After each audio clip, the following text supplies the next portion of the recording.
ابھی میں کہتا ہوں بھائی جان کسی کو عشق ہوا کرے, اگر نکاح کی بات کرے تو اس کو ملامت نہ کرو.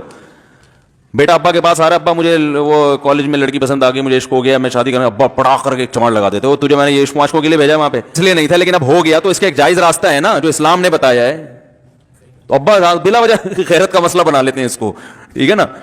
تو بھائی ایک نمٹاؤ یار. بچی بعض دفعہ پاگل ہو جاتی ہے عشق میں, تو ابا وہ غیرت کا مسئلہ بنا کے کیوں بھائی یہ کیا ہو گیا. بھائی اگر ہو گئی ہے, پاگل نہیں بھی ہوئی تو پاگل ہونے سے پہلے اس کی شادی کر دو. عقل مند باپ یہ کرے گا, ٹھیک ہے نا. تو اپنے اولادوں کو, یہاں جو والدین بیٹھے اتنی سہولت ان کو دیا کریں کہ اگر وہ کہیں شادی کرنا چاہتے ہیں تو وہ زبان سے اظہار کر سکیں. بے شک براہ راست کرتے ہوئے شرم آنی تو کسی پرچہ لکھ کے ابا کی تکیے کے نیچے لکھ دیں, ابا سیٹنگ چل رہی ہے, ٹھیک ہے نا. تو میں نہیں چاہتا میں گناہ کی طرف جاؤں, میری شادی کرا دو.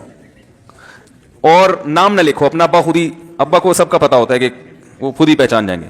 تو یہ جو بہت زیادہ سختی والدین کرتے ہیں نا اولاد پہ, اس سے بغاوت پھیلتی ہے, کیونکہ جائز حق تو اس کو دینا چاہیے نا بھائی. ہاں وہ اگر آپ کے خاندان میں میچ ہی نہ کر سکے, وہ یعنی وہ ایسی جگہ پسند کر لیا اس نے کہ وہ ایڈجسٹ ہی نہیں ہو سکتی, تو پھر ایک الگ بات ہے. پھر ابا غیرت دکھائیں, بولا بیٹا تو تیری بیوی ہماری بہو بھی ہوگی, یہ ہماری بہو بنانے کے قابل, یہ ہماری پرمپرا ہے, ٹھیک ہے نا. عشق ہو گیا, انسان ہے, ہر ایک سے ہو سکتا ہے. ویسے تو بے احتیاطی جو لوگ کرتے ہیں انہی کو زیادہ تر ہوتا ہے. چلو بے احتیاطی ہو گئی, لیکن چلو ایک جائز طریقہ اختیار کیا نا, کوئی حرام کاری کی طرف نہیں گیا. ہو سکتا ہے اللہ کے علم میں یہ بہتر ہی نہ ہو. یہ بھی تو ممکن ہے کہ آپ چاہ رہے ہو ہر وہ چیز جو ہم چاہتے ہیں وہ ہمارے لیے اچھی نہیں ہوتی. تو اللہ سے پہلے دعا مانگو اور پھر پیغام بھیجو. اگر نہیں قبول ہوتا تو پھر اپنا دماغ یہاں سے ہٹاؤ. اور دماغ ہٹانے کا طریقہ یہ ہے کہ اس کا جان بوجھ کر تصور نہ کرو. کوئی عاشق واشق بیٹھا ہو تو وہ سن لے کہ اس طرح سے علاج ہوگا. کبھی اس کا دماغ میں تصور نہ لاؤ, ٹھیک ہے نا. جان کر نہ لاؤ. خود بھی آ رہا ہے تو وہ ایک الگ بات ہے نا, وہ تو غیر اختیاری چیز ہے. خود سے آ رہا ہے تو ایک الگ بات ہے. جان کر نہ سوچو اس کے بارے میں, اپنے آپ کو مصروف رکھو, اس کی طرف کبھی جاؤ نہیں, اس راستے سے نہ گزرو. تو یہ پرہیز ہے, یہ پرہیز کرو گے تو پھر میں دوا بتاؤں گا. یہ بھی دوا نہیں, میڈیسن نہیں دی ہے. تو میں نے اس کو سمجھایا کہ بھائی اب کیا کرو, یہاں سے تعلق ختم. تو پتہ ہے کیا کہتا, رونے لگا. کہہ رہے حضرت میں نہیں تعلق ختم کر سکتا, مجھے اس سے سچی محبت ہے,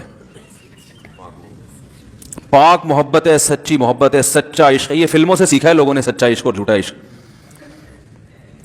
مجھے آ گیا غصہ. بھائی اب تک تو جو بات کر رہا تھا نا وہ ٹھیک کر رہا تھا. کہہ رہے نہیں مجھے سچی محبت ہے. مجھے پھر آیا غصہ. میں نے کہا بھائی جان یہ ٹوپی ڈرامے نہیں کرو. ٹھیک ہے آپ کو عشق ہو گیا, دل زخمی ہے آپ کا, یہاں تک بات سمجھ میں آتی ہے, انسان ہے, ہو جاتا ہے. تو نکاح کا راستہ نہیں ہو رہا تو پریشان ہونا بھی سمجھ میں آتا ہے. یہ سچی مچی نہیں کرو.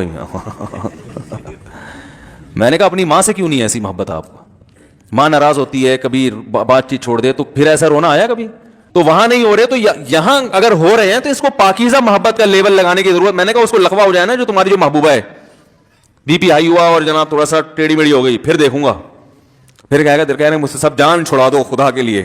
پھر تعویذ مانگیں گے جان چھڑوانے کے تعویذ. ایسا ہی ہوتا ہے نا. اور وہ بھی جو تم پہ اتنا لٹو ہو رہی ہے بھائی, وہ بھی صرف ایک ظاہری عشق ہے.